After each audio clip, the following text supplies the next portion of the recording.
Hey glucose junkies, it's Freely the Banana Girl here. Today I want to talk to you about the Raw Till 4 program.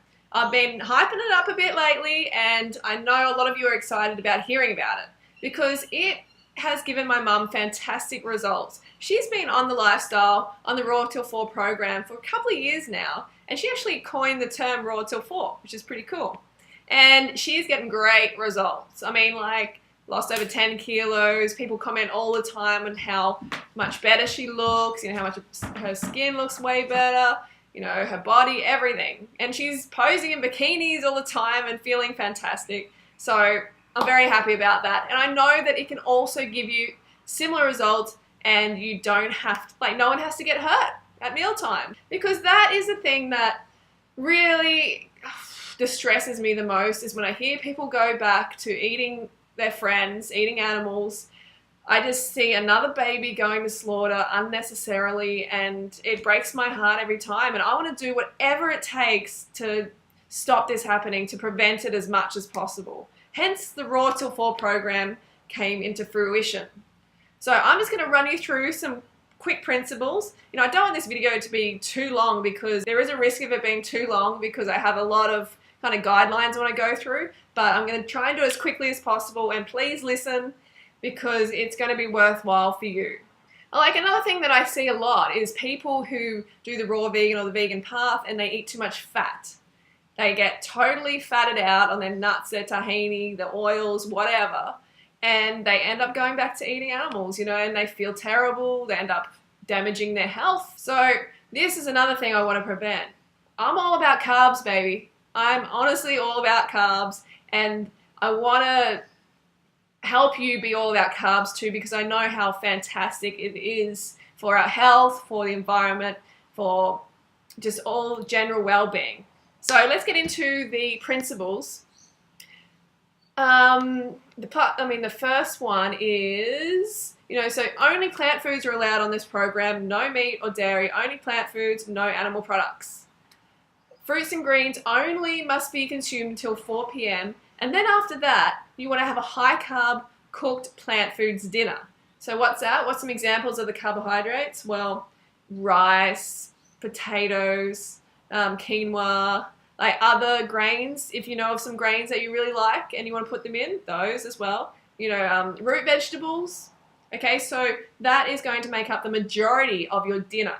But you also must have a big green salad with it, because that big green salad is going to help with the digestion of the cooked food and also help kind of buffer any acidity created by the cooked food.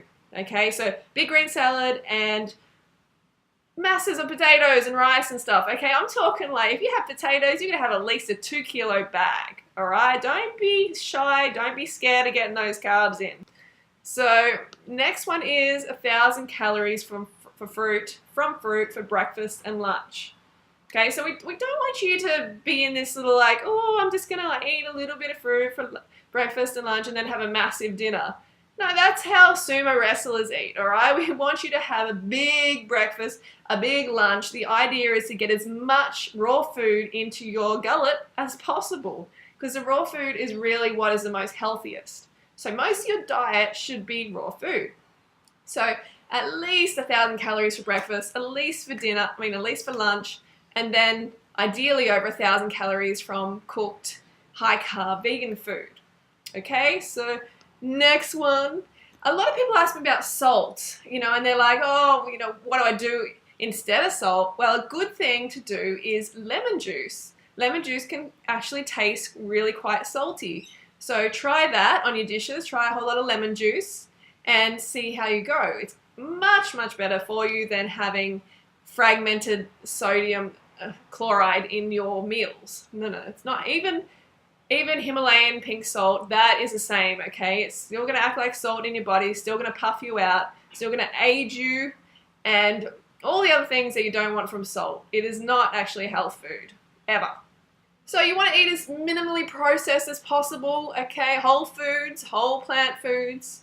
Don't get caught up in the junky vegan food, because that's high fat. And the high fat's going to fat you out. It's going to make you fat. It's not going to make you feel the best. And it's going to make you start to question your diet. And that's why a lot of people go back. I've seen even the most ethical vegans go back because they were totally malnourished eating a high-fat diet. A high-fat diet of any persuasion is not healthy. Really, really not healthy. So buy organic wherever possible. It tastes better, it's better for the environment, and you're doing a really good thing for the animals, the environment, and for your own health by eating organic. Okay, you don't want to be getting mixed up in that GMO stuff, especially with potatoes. Always buy organic because they're full, like the growing process is full of herbicides, fungicides, suicide. All right, you don't want that in your mouth. You don't want that building your cells. All right.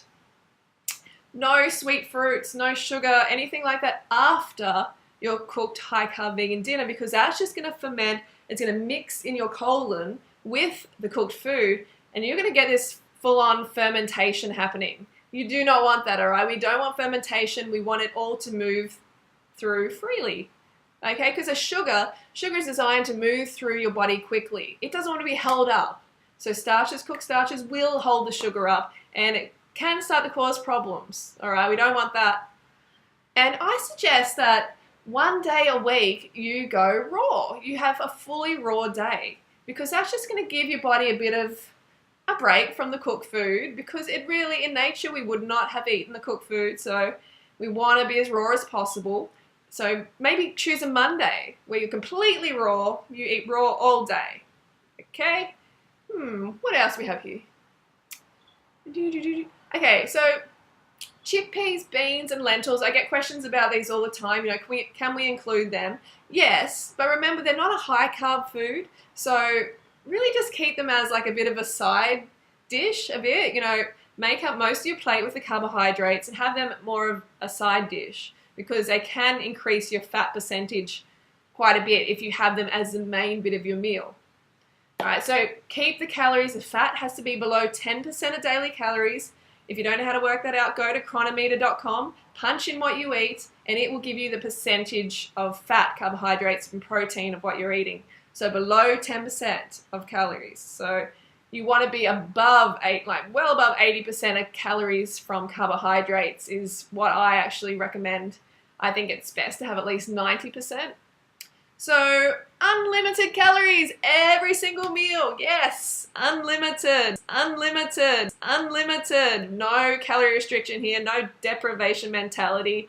Kick that to the curb. That's a diet industry mentality. That's the old way of thinking that never works. It keeps you dependent on drugs, like weight loss drugs, coffee, stimulants. No, you don't want that crap in your blood anymore. You are better than that. Your cells deserve better than that. So fully carb up every single meal. Don't want to hear that you're calorie restricting, okay? Use herbs whenever you can in place of salt. And if you're going to buy like a low-fat sauce to go with your potatoes or your rice or whatever, this is what I recommend. You go to the supermarket, you look on the label, and if it has more than 300 grams of sodium per 100 grams, don't get it, okay? Below 300 grams of sodium per 100 is going to be a lot better for you. There's some really, really salty sauces out there, and they are not health food, okay? Avoid them at whatever cost you can, because salt is essentially a drug and it will keep you dependent on it if you have too much. So a low sodium diet is what I recommend. Number one, low sodium, okay? So let me have a look here. Oil. Never add any oil to any of your meals. Oil should definitely be out of the diet. If it's in the sauce a little bit, if the fat content's low, then good. Just be careful of it. Avoid it at all costs, because it is not a health food.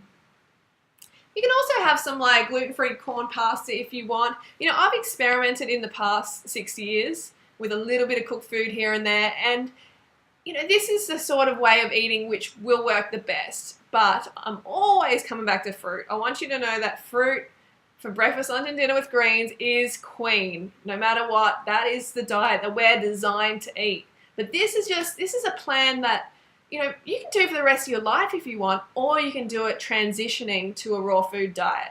So don't feel guilty, about having that cooked meal at night, because it will keep you on track and satisfied, feeling good, achieving your weight loss goals. achieving your fitness goals, and there's nothing to be ashamed about for that, okay? Best to make your own sauce as well.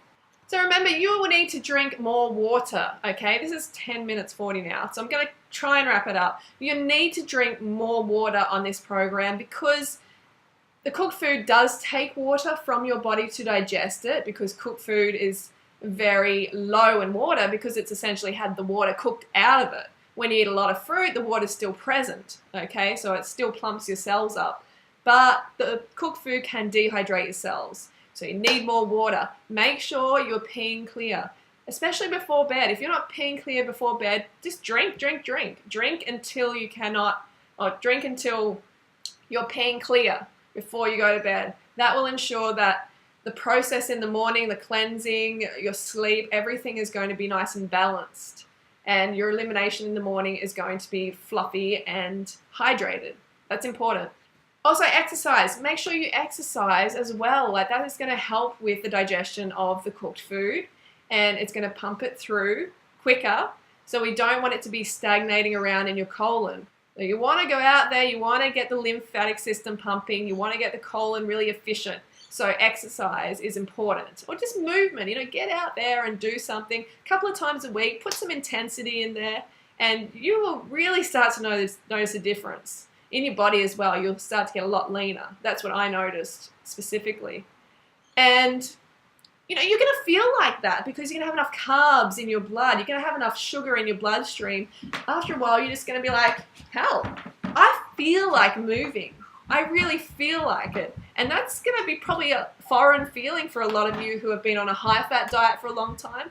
But you're going to love this, okay? So give it a go. Try it for at least 30 days. And I've got a Facebook page, Raw Till 4. I'm going to put the link in the description and stuff. So make sure you go there, put a like on it. And my mum and I, we're going to be running it and putting tips on there. Okay, so I hope that helps a lot. I hope you give this a go because you deserve to feel satisfied at every meal. All right, don't forget to go fruit yourself today. I will see you on the Raw Till 4 page. Don't fruit yourself.